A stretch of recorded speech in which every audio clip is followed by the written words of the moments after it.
जी दोस्तों, artificial intelligence का दौर है और हर तरफ यही शोर है।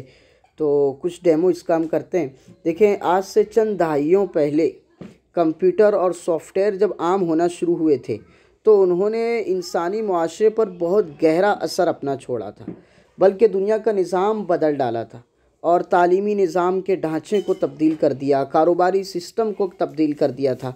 अब उससे आगे की जो एक कड़ी है वो है आर्टिफिशियल इंटेलिजेंस।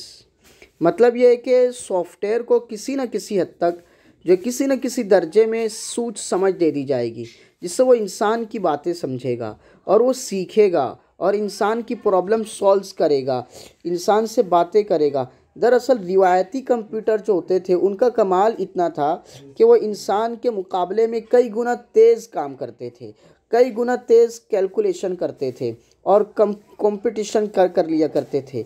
लेकिन उनका दायरा जो था वो महदूद था उन हिदायत की हद तक जो किसी प्रोग्रामर ने उनको दिया होता। कोई प्रोग्रामर जो उनको कोड में लिख रहा होता था उन तक महदूद होते थे, वही करते थे। लेकिन अब ये आर्टिफिशियल इंटेलिजेंस के जो सॉफ्टवेयर आम होना शुरू होंगे तो इनको आसान अल्फाज में ये समझ सकते हैं कि इनके पास पहले से बहुत ज़्यादा मालूमात है जो ऐटोमेटिकली काम कर रहे होंगे, और उनके पास बेशुमार मालूमात होने के साथ साथ वो मज़ीद से मज़ीद तर सीखने की कोशिश कर रहे होंगे, सीख रहे होंगे और अपने दायरे कार को वसी से वसी तर कर रहे होंगे। अब ये देखिए, मैंने आपके सामने चैट जीपीटी का जो है ओपन किया हुआ, चैट जीपीटी का चैट बॉक्स ओपन है, देख लें आप यहाँ पर। ठीक है, अब यहाँ पे नीचे आके हम ज़रा सा लेते हैं। ये एक आर्टिफिशियल इंटेलिजेंस का सिस्टम इसके नीचे काम कर रहा है और इसके साथ आप काफ़ी हद तक बातचीत कर सकते हैं और ये आपको बहुत मालूमात दे सकता है, आपके बहुत से सवालों का जवाब देगा, आपकी प्रॉब्लम सॉल्व करेगा। ये आर्टिफिशियल इंटेलिजेंस की एक झलक है। तो देखिए, मैं यहाँ पर इससे एक सवाल करता हूँ कि मैं इसको ये कहना चाह रहा हूँ कि मुझे ख़वातीन के हुकूक़ पर एक खुतबा लिख कर दो, एक खुतबा दो मुझे ख़वातीन के हुकूक़ पर। ये देखिए, अब ये देखिए, देखते ही देखते इसने मुझे जो है खुतबा लिखना शुरू कर दिया है। अस्सलामु अलैकुम ब्रदर्स एंड सिस्टर्स। अब देखिए, ये खुतबा लिख रहा है, सलाम, ख़वातीन के हुकूक़ पर बात करूँगा, ये कह रहा है। ठीक है, मैं आपसे ख़वातीन के हुकूक़ पर बात करूँगा। Today I would like to spoke about rights of women in Islam. Islam में ख़वातीन के क्या हुकूक़ है।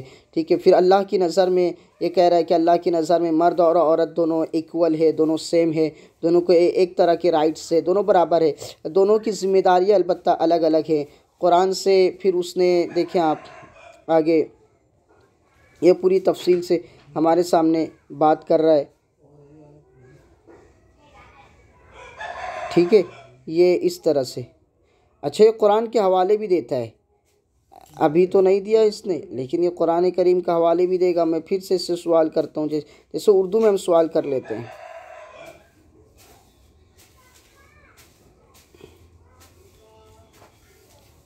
ख़वातीन के हुकूक़ क्या है,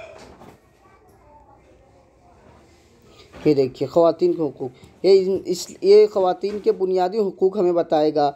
ठीक है, फिर उनका जो तालीमी हुकूक़ क्या है वो भी बतला देता है, जैसे यहाँ भी उसने बतलाया है। फिर उनके प्रॉपर्टी में क्या हुकूक़ है, देखिए वो भी बता रहा है। एजुकेशन टू वर्क, प्रॉपर्टी के से रिलेटेड बता रहा है सारा, और तलाक़ से रिलेटेड, शादी से रिलेटेड। ठीक है, और उसके बाद लास्ट में इसने जो है निचोड़ी बयान कर। देखो, उर्दू में हमने पूछा था, नीचे आ गया, ख़वातीन के क्या हुकूक़ है बताते जाए।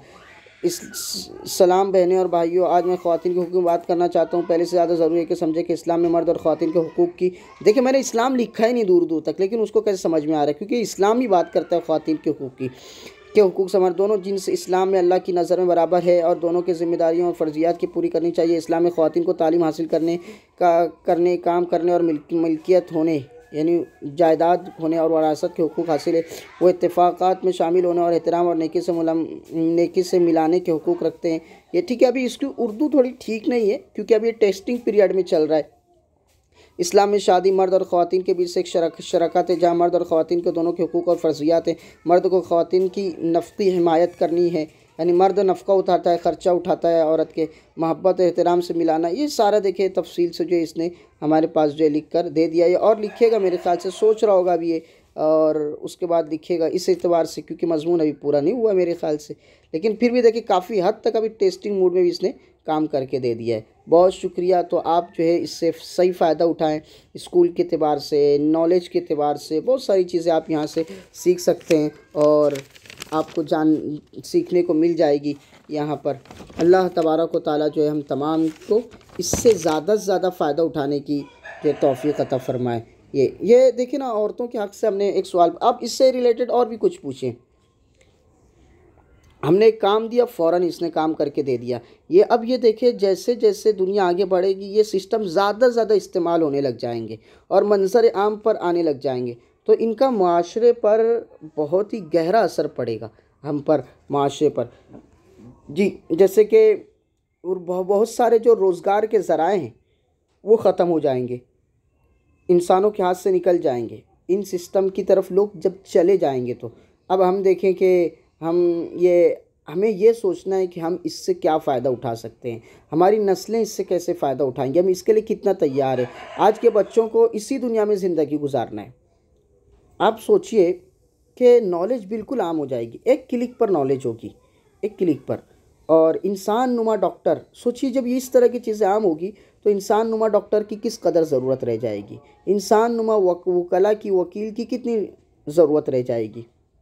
तो ये पता चल रहा है इससे कि हमें अगले दौर के हिसाब से ख़ुद भी तैयार होना है और अपने बच्चों को भी तैयार करना है। हमारे बच्चों का जो निसाब है, तालीमी ढांचा है, निसाब, इसके मुताबिक उनको तैयार अगर नहीं करेंगे तो बहुत प्रॉब्लम होगी हमारे बच्चों को। हम अपने बच्चों को रट्टा लगाने पर अगर मजबूर करते रहे, अब रट्टा लगाने की क्या ज़रूरत है, सब आ जा रहा है हमारे पास, लेकिन फिर भी रट्टे पे अगर हम लगाते रहें तो आगे उनके लिए फ्यूचर में बहुत जो मसाइल होंगे। तो चाहिए कि हम बच्चों के अंदर जो यूनिकनेस है, जो तख्लीकी सलाहियत है, उनको उजागर करें। बहुत शुक्रिया। ये चैट जीपीटी को मैंने आपके सामने शो किया था।